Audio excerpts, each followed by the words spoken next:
Question देखिए, two particles A and B separated by a distance of 10 metre, two particles A and B separated by distance of 10 meter with A ahead of B, with A यानी कि A आगे है, with A ahead of B,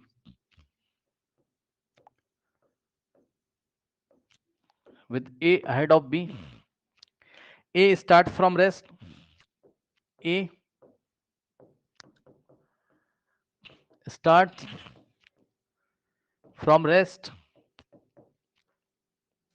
with uniform acceleration, with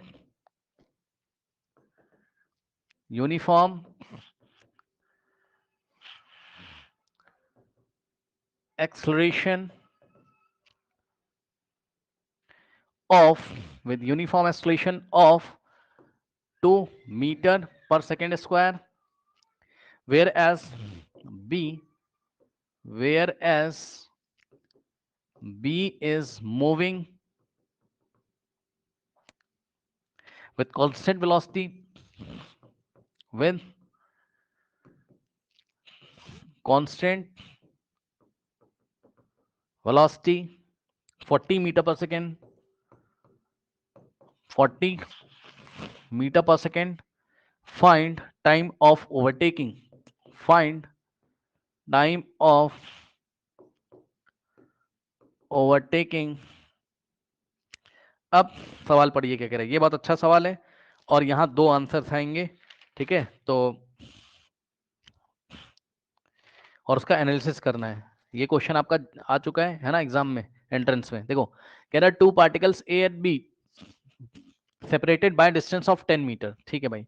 दो particle हैं ए और B separated bye 10 metre है, तो ये रहा ए और ये रहा बी और सेपरेटेड बाय है 10 मीटर। इनके बीच का डिस्टेंस सेपरेशन कितना है, 10 मीटर है। अब क्या कह रहा है, with A ahead of B, अच्छा ए बी से आगे है, कोई बात नहीं भाई, डायग्राम उल्टा कर लो, ए अहेड है आगे और बी पीछे, ठीक। फिर क्या कह रहा है, कह रहा है कि A start from rest, A rest से स्टार्ट करता है, ठीक, तो ए अगर रेस्ट से स्टार्ट करेगा तो इसका मतलब ए की जो वेलोसिटी देके रखी 0 metre per second with a uniform escalation, जैसे उसने यूनिफॉर्म एस्केलेशन बोल दिया, ए यूनिफॉर्म एस्केलेशन से रेस्ट से स्टार्ट करता है, ठीक, 2 मीटर पर सेकेंड स्क्वायर से स्टार्ट करता है, वेयर एज बी, तो ए का जो एस्केलेशन है,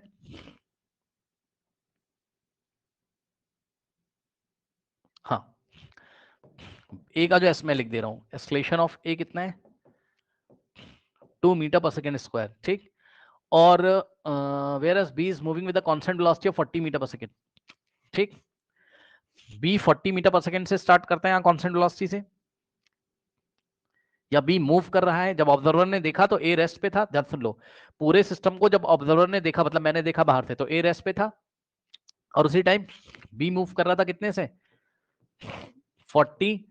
मीटर पर सेकेंड से। अब मेरी बात ध्यान से सुनना, अब आप खुद दिमाग लगाओ, मैं ऑब्जर्वर हूं, मैंने जैसे ही सिस्टम को देखा u की वेलोसिटी कुछ नहीं थी, रेस्ट पे था, और b तो चल ही रहा था 40 मीटर पर सेकंड से, लेकिन जैसे ही मैंने देखा तुरंत ए ने बोला मैं तो अपने आप को एक्सलेट कर लूंगा, यानी कि ए ने बोला कि मैं अपनी वेलोसिटी को 2 मीटर पर सेकंड के रेट से चेंज करूंगा, ठीक, तो हर एक सेकंड में ए अपनी वेलोसिटी को 2 मीटर पर सेकंड बढ़ा लेता है, ये भी समझो आप, यानी कि एक सेकंड के बाद चेक करूंगा तो ए की वेलोसिटी 2 मीटर पर सेकंड, फिर एक सेकंड के बाद चेक करूंगा तो ए की वेलोसिटी 4 मीटर पर सेकंड, फिर एक सेकंड के बाद चेक करूंगा तो ए की वेलोसिटी 6 मीटर पर सेकंड, 2 मीटर पर सेकंड के रेट से बढ़ रही होगी। तो पहला सवाल उसने ये पूछा कि बी, और बी कांस्टेंट वेलोसिटी चल रहा है, ध्यान सुन लो, तो बी जो है वो ए को पहली बात तो ओवरटेक कर लेगा, हाँ, क्योंकि 2 की वेलोसिटी बढ़ रही होगी, सॉरी ए की वेलोसिटी बढ़ रही कैसे, 2 4 6, ए की हालत क्या है, ध्यान सुनो, यहाँ पे डायग्राम देख लो भैया, कठिन क्वेश्चन है, ठीक, ए की वेलोसिटी 2 मीटर पर सेकंड होगी, नेक्स्ट एक सेकंड के बाद 4 मीटर पर सेकंड होगी, नेक्स्ट एक सेकंड के बाद 6 मीटर पर सेकंड होगी, नेक्स्ट ए की वेलोसिटी 1 सेकंड के बाद 8 मीटर पर सेकंड होगी, लेकिन बी की जो वेलोसिटी 40 मीटर पर सेकंड, नेक्स्ट 1 सेकंड के बाद भी 40 मीटर पर सेकंड, नेक्स्ट 1 सेकंड के बाद भी 40 मीटर पर सेकंड, बी की वेलोसिटी कांस्टेंट है। अब सुनो, क्या बी बहुत टाइम तक ए से तेज नहीं चलता है? चल रहा है। ए की वेलोसिटी कभी जाके 40 आगे पहुंचेगी, वो तो बात की बात है। बहुत टाइम के बाद ए की वेलोसिटी 40 मीटर पर सेकंड पहुंचेगी और तब बी की 40 ही रहेगी, और फिर अगले सेकंड ए अपनी वेलोसिटी को 42 मीटर पर सेकंड कर लेगा। समझो भाई, समझो, समझो क्या चल रहा है। देखो,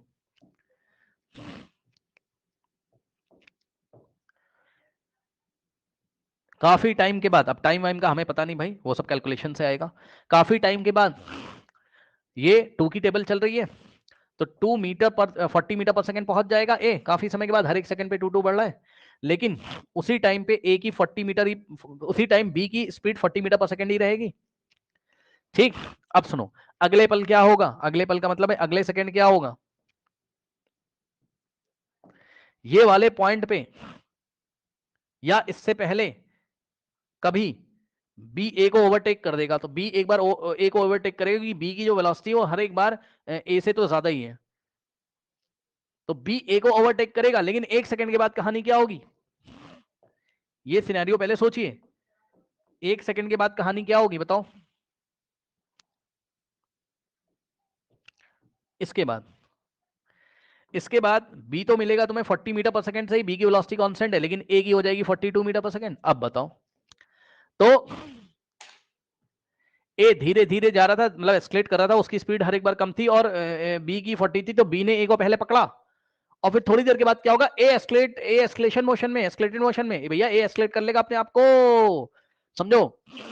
ए जा रहा था, बी ने उसको पीछा किया, बी ने ए को ओवरटेक करके आगे निकल गया, लेकिन ए एस्केलेट करके बी को ओवरटेक कर देगा। ध्यान से सुनो, तो एक बार पहले क्या होगा, समझो जरा, समझो कॉन्सेप्ट, समझो, बहुत अच्छा क्वेश्चन है। पहली बार क्या होगा? बी ओवरटेक्स ए, और आफ्टर सम टाइम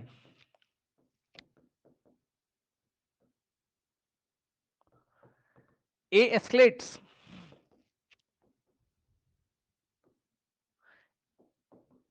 ए एस्केलेट्स थी, ए तो एस्केलेट कर ही रहा है। ए will overtake B because what? Because A is in accelerated motion.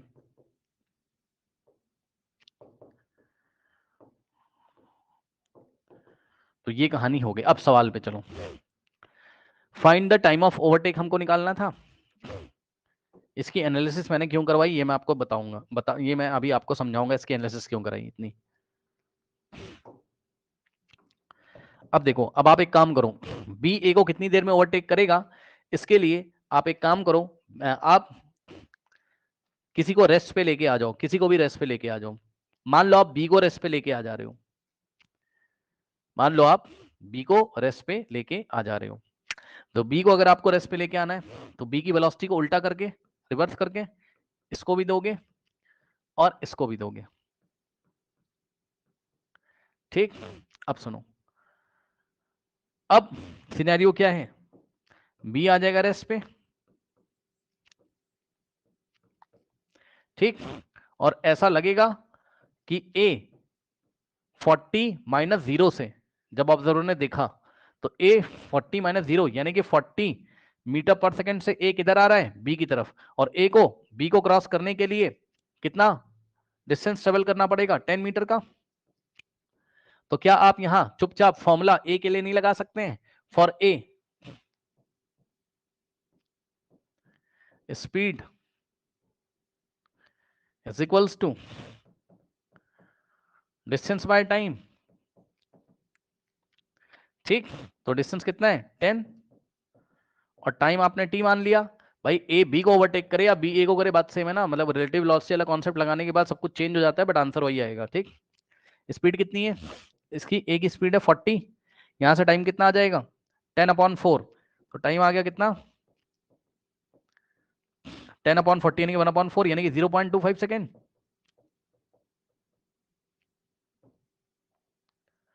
ठीक, नहीं यहाँ कुछ कॉन्सेप्ट अलग हो रहा है, कुछ कॉन्सेप्ट अलग है भाई, रुक जाओ, इसको सोचने दो जरा, ऐसे नहीं करेंगे। ए को अगर मैंने रेस्ट पे मान लिया है, नहीं बी को मैंने रेस्ट पे माना है ना,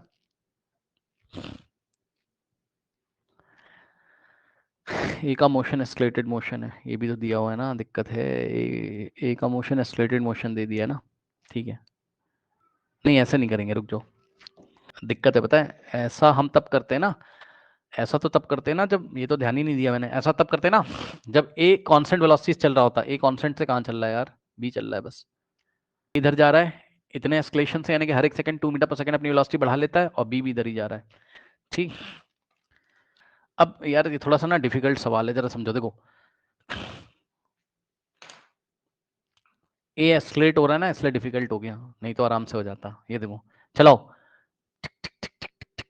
ये ऐसे ओवरटेक करेगा बी ए को कहीं, चलो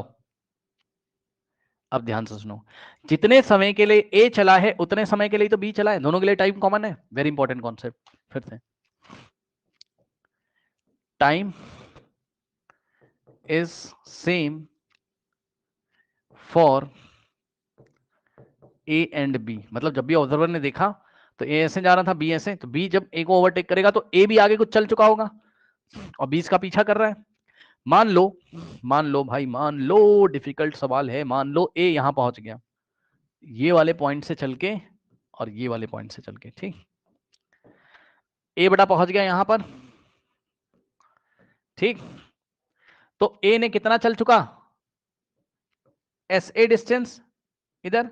लेकिन बी यहां से यहां पहुंच गया होगा तभी तो ए को ओवरटेक करेगा, तो बी की पोजीशन भी यहां है, ये है कॉन्सेप्ट, तो बी यहां पहुंच गया होगा, ये चीज है। और सुनो, बी ने यहां से यहां तक आने में कितना टाइम लिया होगा, टी सेकेंड, और ए ने भी यहां से यहां आने में कितना टाइम लिया होगा, टी सेकेंड, यानी कि टी सेकेंड में बी यहां से यहां जाता है और टी सेकेंड में ए यहां से यहां आ जाता है, ठीक है स्टूडेंट्स, ओके। अभी ना देखो, इसको मैं दूसरे तरीके से करके दिखा रहा हूं, मैं इसको रिलेटिव वेलोसिटी से भी करके दिखाने की कोशिश करूंगा, कल मैंने सॉल्व तो किया था, हो गया था उससे भी, ठीक है, वो मैं आपको लगा के दिखाने की कोशिश करूंगा, शायद समझ में आ जाए, है ना। रुक जाओ, पहले आप ऐसे करो सिंपल तरीके से, क्या टी सेकंड में ए यहां पहुंचा और बी सेकंड में ये ए बी यहां पहुंचा, ठीक है ना, तो अगर मैं एस ए निकाल लूं, मतलब ए की, अब यहां मैं रिलेटिव वेलोसिटी कॉन्सेप्ट नहीं लगा रहा हूं अभी, अब मैं सिंपल इक्वेशन ऑफ मोशन लगा रहा हूं ए के लिए, ए का कांस्टेंट एस्केलेशन है, तो ए के लिए मैंने लगाया डिस्टेंस का फॉर्म, डिस्प्लेसमेंट का formula S is equals to u t plus half A T square, U कितना है ए का, यू रेस से स्टार्ट करता है तो जीरो इंटू टी और plus half, right hand side वाले एस्केलेशन को पॉजिटिव मान रहा हूं, ए की वैल्यू 2 दिया हुआ है, और सुन लो ध्यान से, एस्केलेशन ए का कांस्टेंट है, तो एस्केलेशन ए का अगर कांस्टेंट है तो इक्वेशन ऑफ मोशन लग सकती है, ठीक, और ए के लिए भी टाइम कितना है, टी है, तो यहां से कितना आ जाएगा, इसको सॉल्व करोगे 2 से 2 गया, टी स्क्वायर, तो ए ने कितना चला, टी स्क्वायर, और बी ने कितना चला, इसके लिए भी लगाओगे बी के लिए यूटी और plus half A T square, दोनों के लिए टाइम टी रखा है क्योंकि दोनों के लिए टाइम सेम है, ठीक, यू कितना है बी का 40 इंटू टी और प्लस हाफ, ठीक, इंटू ए, ए कितना रखेंगे, ए रखेंगे 0, बी की वेलोसिटी कांस्टेंट है 40 मीटर पर सेकंड, तो ए का एस्केलेशन, सॉरी बी का एस्केलेशन कितना हो जाएगा 0, एस्केलेशन ऑफ बी कितना आएगा 0, कांस्टेंट वेलोसिटी, ठीक, तो ए की जगह 0 रखोगे, इंटू में टी का स्क्वायर करोगे, ठीक, तो यहां से क्या आ जाएगा 40 टी, ठीक है, तो यहां से यहां तक कितना आ गया 40t, और यहां से यहां तक कितना आ गया, ए ने कितना डिस्टेंस ट्रेवल किया है टी स्क्वायर, ठीक, तो एक तरीके से यहां आपको डायग्राम में क्या दिख रहा है, ये जो 40t है ये किसके इक्वल है, टी स्क्वायर, और यहां से यहां तक 10 था, अब बताओ, तो यहां से यहां तक जो टोटल आ रहा है 40t, इक्वेशन देखिए कैसे बनेगी, बहुत ध्यान से चेक करना, दिख रहा है, ये जो 40t दो चीजों से मिलकर बना है, 10 मीटर, ध्यान चेक करो, ये जो 40t 10 मीटर और प्लस टी स्क्वायर मीटर, क्योंकि ए का डिस्टेंस कितना है टी स्क्वायर, तो 40t is equal to 10 metre और प्लस टी स्क्वायर, ये लीजिए, ये की इक्वेशन बनी, टी में। अब यहाँ से टी में क्वाड्रेटिक इक्वेशन है, तो टी को सॉल्व करोगे यहाँ से, तो टी को जब आप सॉल्व करो कितना हो जाएगा, सॉल्व करते हैं इसको, 40t is equals to 10 plus T square, ठीक है, तो कितना हो जाएगा यहाँ से, टी स्क्वायर माइनस 40t और plus 10 is equals to 0। Quadratic formula लगाओगे, T is equals to minus of B यानी कि माइनस ऑफ 40 और plus minus root over B का स्क्वायर यानी कि माइनस 40 का square, minus 4 into A into C, A की जगह 1 और सी की जगह 10 है, अपॉन में 2 इंटू ए। तो यहाँ से टाइम कितना आ जाएगा, माइनस माइनस प्लस 40 और प्लस माइनस रूट ओवर 40 का स्क्वायर कितना होता है 1600 minus 40 upon 2 time t is equals to 4040 plus minus root over 1600 minus 40 कितना आ जाएगा 1560 अपॉन में 2,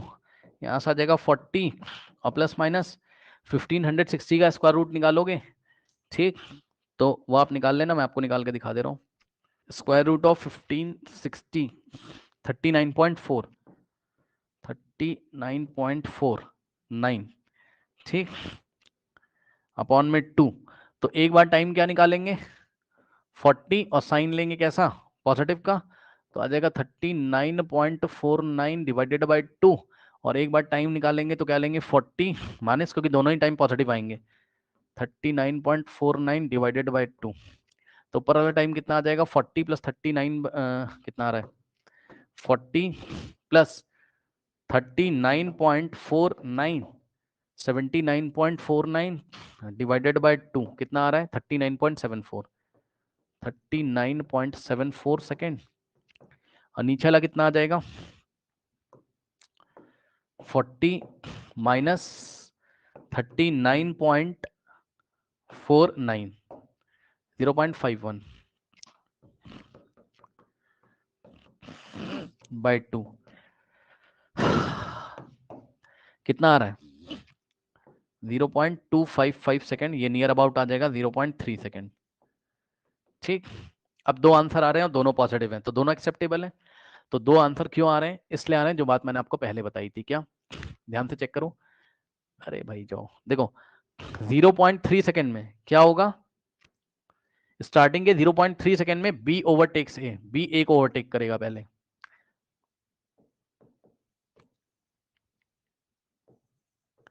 और जैसे ही बी ए को ओवरटेक कर लेगा, तो मैंने बताया after some time A will overtake B because B is accelerated motion, तो थोड़े टाइम के बाद यानी कि जब ऑब्जर्वर ने देखा तो उससे टोटल टाइम कितने, उससे टोटल टाइम 39.74 सेकंड के बाद ए बी को ओवरटेक करेगा, क्योंकि ए एक्सेलरेटेड मोशन है, ये बात है, इसलिए दो आंसर आ रहे हैं, ठीक। अब सुनो, ये वाली जो इक्वेशन बताई आपने बनाई, ये नॉर्मल मेथड से बनाई, कैसे आपने निकाल लिया कि उस टाइम इंटरवल टी में बी कितना चला और ए कितना चला, फिर डायग्राम देखा तो बी चला था 40t और ए चला था टी स्क्वायर, तो 40t डायग्राम से 10 और प्लस टी स्क्वायर के इक्वल आ रहा था, 40t is equal to 10 plus T square, तो यहाँ से क्वाड्रेटिक इक्वेशन बनी। अब क्या quadratic equation with the help of relative motion भी बन सकती थी, ठीक, तो बिल्कुल बन सकती थी, ध्यान से चेक करिए, बिल्कुल बन सकती थी, देखिए कैसे, ये भी कल मैंने बना के देखा था, बन तो गया था। Method 2 with relative concept, relative velocity concept,